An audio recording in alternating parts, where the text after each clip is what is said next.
Hello everyone, I am the CCG Collector, and today you and I together are going to find out just what is in the executive gift set from the Star Wars customizable card game.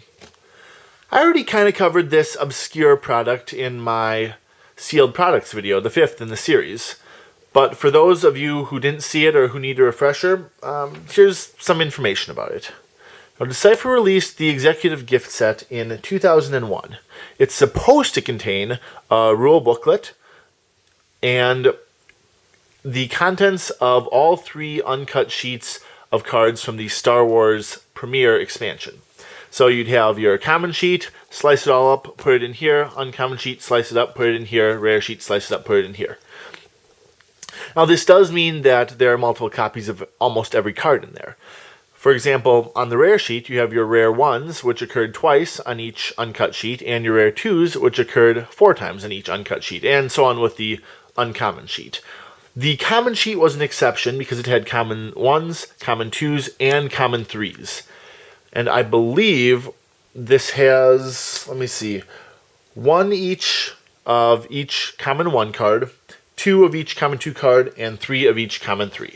So this contains at least nearly 2 full sets of Star Wars Premier cards, with the exception of a couple of common 1s, which you can find for a couple of bucks, right? So not a big deal.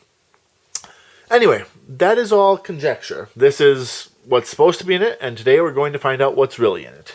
And by the way, don't worry, I did not open up my sealed executive gift set for this video. This is one I managed to find from a person online, and he shipped it to me, so this is the first time I'm actually seeing what's inside. Here it is, Star Wars customizable card game. Doesn't actually say executive gift set anywhere on it that I can tell. It does say Decipher Incorporated, The Art of Great Games. And inside you can see just how they store all 600 or some odd of the cards in here. I'm going to take a look at them one by one, and hopefully I don't forget the ordering. Not that it really matters, but you know. So we start out with some Imperial cards. I was hoping these would be mint condition. You can already see that this top one has some lines on it, some damage around the edge. I don't know how well you can see that. But we're going to hope, yeah, the corner too, but we're going to hope that that's because it's just the first card in the set. Let's just go through these. I'm not going to offer too much commentary on this. I mean, this is Premier. You guys all know the set. It's probably one of the most common, well, it is the most common set for the Star Wars card game. Okay, and now the cards are looking a little bit better. Yeah, actually there's not that many printing issues or centering issues either, which I suppose doesn't really surprise me because as this was released in 2001, it came at the near the end of the print run, which means that they had probably gotten through all of the ink blots and miscuts and all that. Here's hoping. So these are all still the commons, and I'm expecting to see multiples of each card, as I had said before. And they don't appear to be in any order, but hey, isn't that the point, right? If you cut an uncut sheet and put the cards one by one next to each other, they should look pretty random. Otherwise, you know, what's the point? How do you fill out booster packs if the sheet isn't at least somewhat randomized? TIE Fighter, Talon Roll. What the heck is going on with that card? Anyway, so there's another Stormtrooper, another I've got a problem here, another Jawa. Yeah, I mean these are commons. It's not that big of a deal. Another Yavin 4. Yep, 3rd Stormtrooper, I think. And now we're on to the Rebel commons. So I'm actually just going to put these aside. Yeah, I'm going to call this an unboxing video. I know it's not truly an unboxing. You know, unboxing, you think you order something from someone, you open up the box, ooh, what did I get? But, heck, that's kind of what this is, isn't it? No one really knows what's inside an executive gift set. Yeah, there are probably some people who do. I mean, a few obscure people out there, but they're not making videos and they're not sharing on forums or any of that. And honestly, I've mentioned this in my other video, but I hear it was fairly common for people to buy these executive gift sets sealed, open them up, and piece out the complete sets of Premier, because at the time it was worth more to sell 2 full sets of Premier Limited than it was to sell an executive gift set. It's a shame. I mean, there weren't supposed to be that many of these produced. The number 250 total units gets floated around the internet a lot. I don't know how true that is. I mean, obviously I have 2, and who am I? But that said, they are pretty hard to come by. So it is a shame that people would unseal these and just break them up, piece them up. But on the other hand, you could argue that it's a shame from a collector's point of view. From a player's perspective, you could argue that, hey, that's great. Gets the cards into circulation, lowers the value of them, lowers the price of them. You can get the cards you need and build the decks you want to build without having to pay exorbitant amounts of money for them. I know that's a problem in Magic the Gathering. Okay, now I believe we're into the uncommons. Maybe. Anyway. Oh, of course we are, because I've gotten past the Rebel cards. So that's what happens when I go on like this. I lose some things in the mix. Anyway, I hear that's a problem with Magic the Gathering, that the best cards in the game, the Power 9, are only produced in, I think, 3 sets, Alpha, Beta, and Revised. And because of that, they were never reprinted, and so they command very, very high values these days. But if you want a competitive vintage deck, you don't really have a choice. You got to go ahead and buy those. Is it Legacy, Vintage? I'm the CCG collector. I'm not the Magic the Gathering player. But whatever. The point is, I guess as a collector too, I'm sort of on the fence, because as a collector of complete sets, the idea of having a full mint set of Premier or anything is appealing to me. Okay, and now here we're actually getting some cut issues. But the interesting thing is, you can tell that this means that they were all from the same sheet, because they all have the same cut. So, well, now they don't. That was a good joke, wasn't it, you guys? Anyway, what was I saying? Oh, yeah, so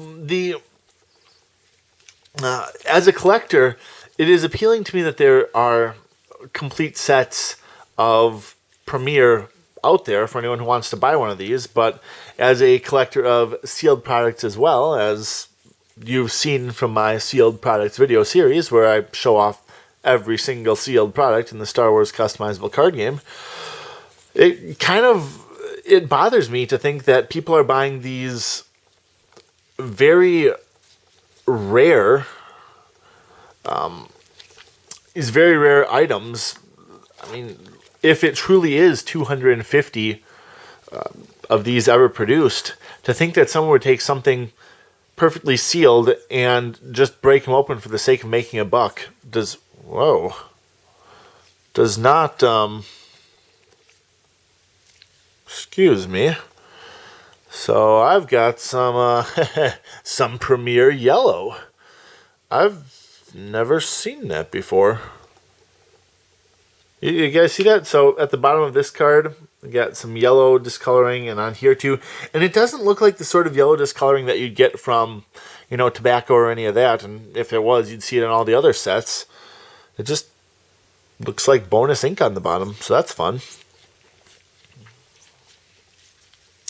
The point is, I'm on the fence about whether or not it's a good thing that people have bought these and broken them up to sell the cards, but I think I side with I'd like to keep them sealed.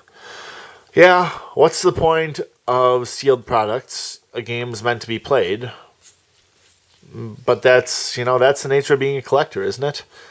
That the things have more value if they'll never be used. You collect money. The best money, the most valuable money, is the money that will never be spent on anything, right? The money that's hot off the presses, gem mint 65 ppm, or that's parts per million. I don't know what their actual scale is, but the 65 rating on the money grading scale, that's the most valuable of it, and it'll never be used for what it was intended to be used for. I mean, that is the ultimate dilemma of the collector, that the whole reason you're collecting these cards is the same reason you'll never actually use them. The Star Wars customizable card game has value as a collectible, of course, just like trading cards would, because we like the movies and we like seeing character. Well, I don't know about that. Yahoo there, or that one. But, we like seeing characters from the movies and having them. These are kind of like Star Wars baseball cards in a very general way. So while this does have value as a pure collecting object, and now we're on to the rares, or I guess we were already onto the rares. You can tell I'm more focused on what I'm talking about than the actual cards. I'm just turning these through for your benefit. Okay, these are still uncommons. But the fact that makes it really appealing, the fact that gives this game any value whatsoever, is that it is a really, really good and really fun and really well made card game. And the appeal of being able to build your own deck and recreating now we got some bluish looking cards a little bit. I mean, not blue, but you can tell it's certainly bluer than the ones I was through before. Got all kinds of fun stuff when you chop up 2 full sheets of cards. Anyway, it is a game that is a lot of fun to play, and the idea that you can recreate scenes from there's Luke Skywalker, so we're definitely in the rares, scenes from our favorite movies and relive those experiences, that's what makes it truly appealing. Not just that it's a collectible, not just that it's collectible cards, but that it is a CCG, a collectible card game.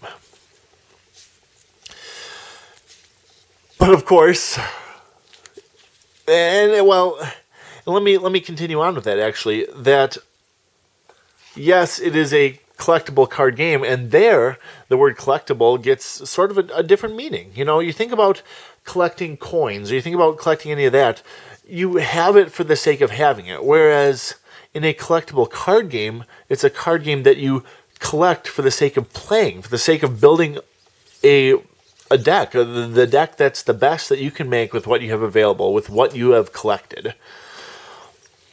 And that's very appealing as well. But,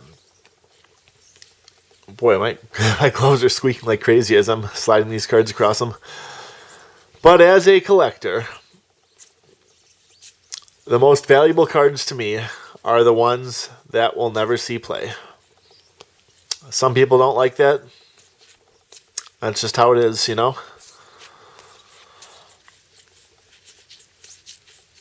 Yeah, so now we're on to the rares. Now that's interesting. I could have sworn I've seen a number of these go by. Like ones that I would have considered rare ones that there should have only been 2 copies of. I think I saw 3 Obi-Wans. I thought I saw 3 Lukes.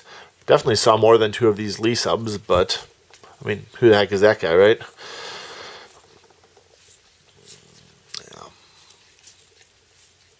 Yeah. So, I mean, I'm pulling this probably too close to the camera, but this is, as we open it, pretty much what we expected. Exactly what it says on the box, right? Well, it says in the box, Decipher Incorporated, the Art of Great Games, but exactly what, people have said on the internet that, I don't know how that single card got damaged, but what are you going to do? It's just Premier cards. So if you guys have never seen the the Premier set of cards, well, at least if nothing else, you got that out of the video, right? Now I wonder what what printing mishap caused these with the really dark and blurry and hard to see letters contrasting with these really sharp white ones, and maybe that's anyway, you guys can probably see that. And furthermore, how they could appear on the same sheet. I have a couple of uncut sheets of cards. I haven't really examined them closely. So I don't know how much cards vary over the sheets. I don't have a premier set of uncut sheets. Otherwise, I would absolutely bring that into this video and say, oh yeah, you can see it's in the order of this sheet or the reverse order or whatever it ended up being. Grand Moff Tarkin, yeah. And everybody's favorite Sith, Darth Vader. Very nice.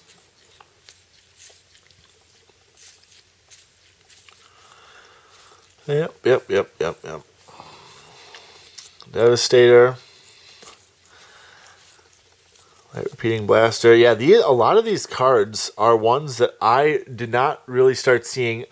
So, okay, I don't know if I'm pulling these closer to the camera or not, but as I'm reviewing them, I'm doing it underneath the lens. So I'm just looking at the cards, not through the camera. And I guess I subconsciously bring them closer to the camera as I do so. I don't...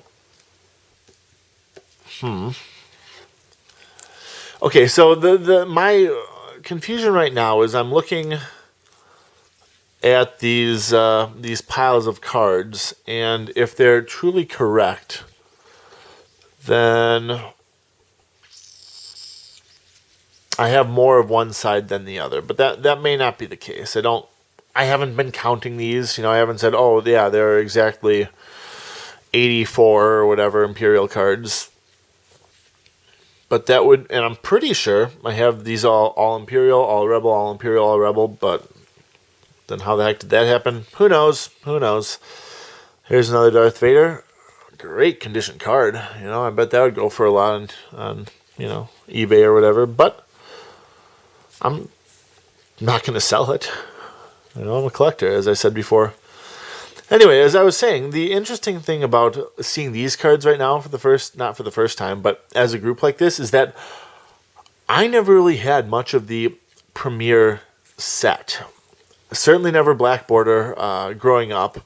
I think the white border ones are cheaper, or those are the ones that you got in the enhanced packs, or by the time I could have gotten Premier, things like Cloud City and Endor were more exciting.